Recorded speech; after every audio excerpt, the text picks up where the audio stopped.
All right, everybody, welcome back to Ohio State. Today, I'm going to tackle this tag video. I got a little bit of time here, and I didn't want to wait too long until the tag's sort of irrelevant. My good friend Brad from Mile Mayor EDC tagged me for this, and so we're going to kind of go over these. The videos I've seen so far all kind of have a different twist to them, which I think is super cool. And it's, 5 user knives was the original tag, so then it became kind of, most used or hardest use. Maybe it's one that you carried, and when you did use it, it went through a lot. Or maybe it's one you carry all the time, even though you don't have to necessarily do hard use with it. Maybe it's one that just kind of sits on your table. I've seen a lot of reviewers talk about they're just knives that they pull in for, size comparisons and things. So all different spins on there. I'm going to kind of take all those in together in a couple of different theories. So, in like JB did 5-ish users, and then he laid down, I think it was just shy of 37 knives. So, he kind of kept it reined in a little bit. I'm going to kind of be in that pattern somewhat. The first one, if you guys have kind of been following along, or even on my Instagram, my standard carry is a main knife in one pocket, and then in one of my back pockets, I have to have a Victorinox. It's kind of varied a little bit. Gerber came out with a few nice little thin multi-tools, and I use those, but truly 90% of the time it's a Victorinox. So it's hard for me to tell which Victorinox I use the most because I have about 20 or 30 of them, and I just grab different ones or whatever, but I at least narrowed it down to a handful of them. So the first kind of group seems to be kind of my smallest ones, and they are a little bit more lightweight. So this is the Victorinox Recruit. So you can see this is kind of their 84 millimeter, not kind of, it is their 84 millimeter class, and no back tools, back spring tools, which is fine. I never really got any much use out of the Phillips head or the awl that was in there. It was always kind of dangerous holding it and kind of doing something like that, to me anyways. Also just fat fingers and so on. But other than that, this is basically like a tinker. You got a couple of blades, standard blades, and then there's standard opening tools.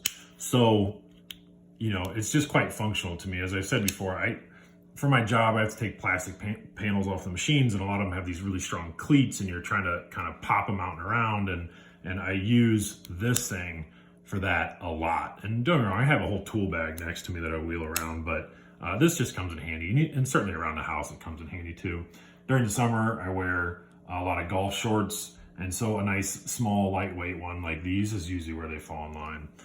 This one I believe is called the Walker, and someone can by all means correct me on that. I'm fine with being wrong with the name of them. But it uses their combo tool. It's just a 2-layer one, much like this is a 2-layer, but even less tools on it, so it's even a little bit more lightweight. This combo tool to me is absolutely amazing. I think it's very, very useful. Then just a main blade, standard main blade. Where's that? And then a little saw right here. So the saw to me, I don't know. You certainly can use it in some case of emergencies to go actually saw some little twigs or saplings or something like that. But I don't really want to put that much pressure on it. The only thing I've ever used this for, some of the boxes, if I have to break them down, there's some boxes that have like the double layer around the top of it, so it's kind of like almost 4 thicknesses, and that will zip right through that, and then I can switch over to the blade if I wanted to do that. But that's really all I've ever used it for. But to me, this is just a very minimal amount of tools that you need from a Victorinox, or that I need from a Victorinox. And then last, the ever popular Cadet A-locks, and I get some pretty good pocket wear on there, which I always think makes these look super cool. I love trying to find used ones with good pocket wear on it. And I don't need to go over this. Everybody knows the tools that are inside of these things. They're just very, very common, very, very popular, and very useful tools. Then the other two, we'll talk about this guy just real quick, because this is another very common, the Pioneer X. And with this on here, I've been told I should really kind of point these out a little more when I talk about these. This is the Tech P7 on the all blacked out version. This, I would say this, if I didn't find this, I probably wouldn't carry these, because I can't stand stuff bouncing around in my pockets, and this just hangs off of my back pocket and inside of my pocket perfectly. So this is actually quite crucial to me carrying one of these guys. But anyways, this is the, like I said, the Pioneer X. The scissors do come in handy randomly, but it really just has everything overall that I would ever really need. So I think that's pretty cool. I do carry that quite often for work. Then this one is one I'm just never going to get rid of, and it's had a lot of use, not all by me. I'll show you some of the, there you go, some of the writing on it. And I don't know too much about this. I'm really not going to try to get too deep into it. This was my dad's. He bought it when he was a teenager. I think it's amazingly cool. I have looked it up, and like mint condition ones are very, very cool. You can look up those words on there and find them as well. But to me, nostalgia-wise, because it is my dad's, and he'd already used it quite well, so I didn't have a problem in using it also. You know, it's got a great set of tools on there. Nothing too extravagant, but I think it's just a very, very cool version of a Swiss Army knife. The scales on it are super cool. So these guys all get used quite a lot. Now, again, I've got another, I don't know, maybe 10, I said 20, but probably 10 or 15 more somewhere around here, and in each of my cars, and then in nightstands and everything else. I've got a bunch of Victorinox because that was a big passion of mine for a while. So they get rotated quite often. So that counts as one, right? I guess. So the next one then is this big real steel H6. This is the Blue Sheep version. And the Blue Sheep version, I do have a little bit of oil on the pivot there, but the Blue Sheep version, if you ever look up an H6, the real steel H6, they come up with a lot of different versions. The Blue Sheep version, liner lock, and then this much better deep carry clip. There's one that comes with kind of a very bizarre looking clip, and I don't really understand it, but regardless, there's several versions of this. If you just type in real steel H6, there's a like a free one, I think it's called, real like H6 free, where it's a slip joint. There's an elegant one, or elegance, something to that effect. I can't remember. I haven't looked these up for quite a while. It's funny that I'm talking about this because Bees Blades just released his video. He has then another version of this, so you can get it in a frame lock.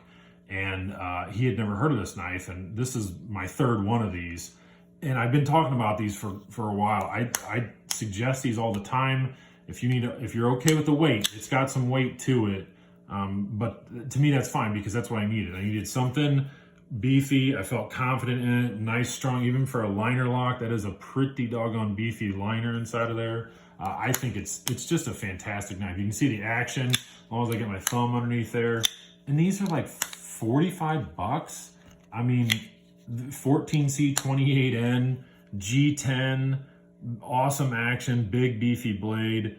Yeah, sure, why not, you know? And I think this is like a better option. And I'll say this, I'm a fan of the Tenacious, but I think this is a better option than the Tenacious. Twice the knife, to be honest. Now, it's heavy though. I get that. They make that really nice Tenacious lightweight that I really like, but I think this is just a better option for a lot of different reasons. It's a terrific budget knife. So Real Steel H6, we'll put that in. I'll put little place markers. So 1, 2, 3. Third guy up is the Steel Wheel Tasso.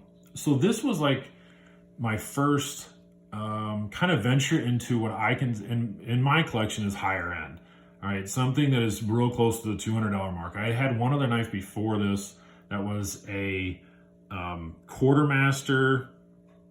Doesn't matter what the model. I can't remember the model, but a Quartermaster, and that was like 250 bucks, and I'd gotten it in on trade and so on. But this one was mine, and I really quite loved it right away.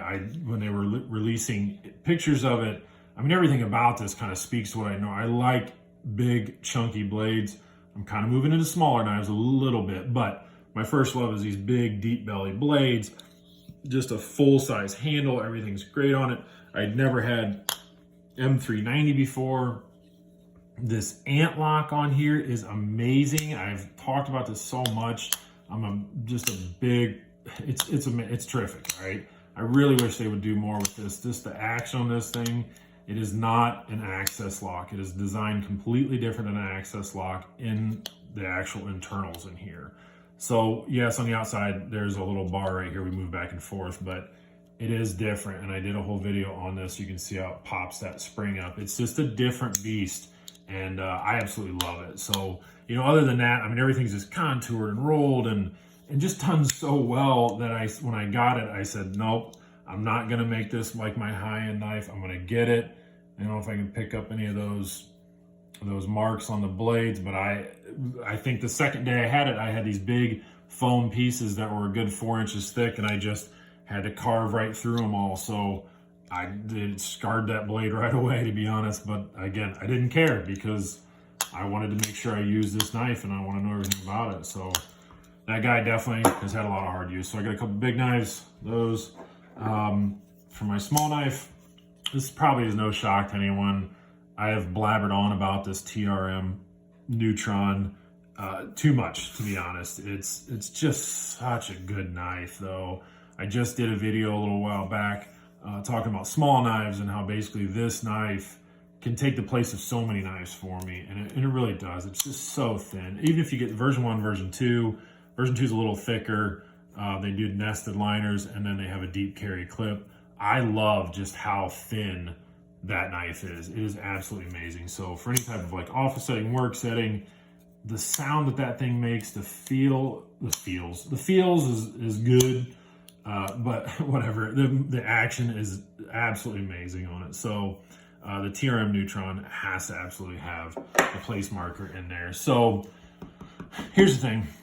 I had some other ones, probably ones people would think that I would put in here, like the pintail, but this took place of the pintail. I love the pintail. This is my third dozer. I have another one that I gave away already. So I've had 4 of these dozers, and these are just amazing, and I really put them through the works. This thing is a beast. This Recon 1 is just, Mini Recon 1 is fantastic, but I've used these more, so I didn't really put those. These are all runner-up. I haven't had this thing long enough, Kaiser Wanderer, but it will be my most carried knife. I just love this knife. It is so fantastic. But the one knife that I still don't have back in, I had said I'm fine with loaning my knives out. People loan me knives all the time. But the spot right here is going to go to, I'm going to put a picture from my Instagram so you can see, hopefully you can pick up the scratches on it. But the Spyderco Clip It Tools Standard. So I'll put a picture up from my Instagram. I'll also put a picture up just so you can see what that thing looks like. That's on loan right now to Bees Blades. I mentioned him earlier when I was talking about this.